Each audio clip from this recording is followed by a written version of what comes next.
President-elect Donald Trump has spoken out about the protests against the election results, amid protests across the United States took place on the second row. Meanwhile, police in the city of Portland said a protest Mr. Trump is now turned violent. On Twitter, Mr. Trump wrote, "Just place an election was open and successful. Now professional protesters, media incitement, are protesting. Very unfair." This is the first public comment by Mr. Trump for forcing protest the election results. Commenting on Mr. Trump's place in the context of the American press reported that the protests across America continued into the day Monday, 10/11, while thousands of marchers protested President-elect. Presentation expressed concerns that his administration may cause damage to the hard-won progress on civil liberties. Protests turned violent. In the city of Portland, Oregon, police dispersed a demonstration against Mr. Trump when some protesters became aggressive.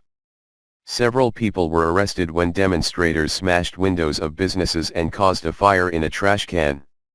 Around 4,000 people took to the streets, shouting slogans like "We oppose the president-elect."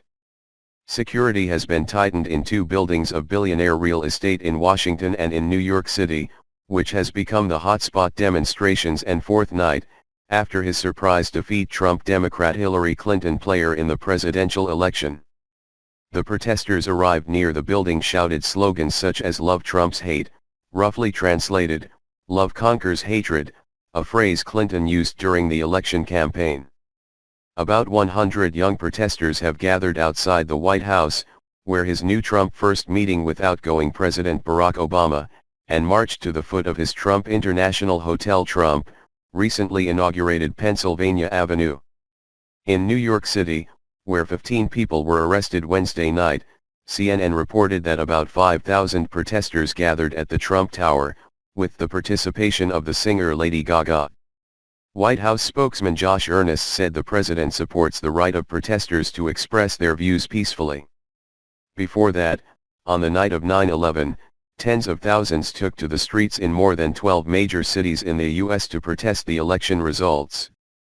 The protests broke out in Seattle, Pittsburgh, Austin, Dallas, Philadelphia, Portland, Providence, Atlanta, St. Paul, as well as in several other cities across the U.S. and in other countries. Opponents worry that Mr. Trump commented that he once said about Muslims, women, and minorities is not acceptable. But in his speech after the election victory, Mr. Trump has pledged to become the president of all Americans, gave a conciliatory tone than before. Donald Trump, a billionaire real estate and unprecedented political experience, defeated rival Hillary Clinton in the presidential election date 8/11. He will become the 45th president of the United States, the leader's successor Barack Obama.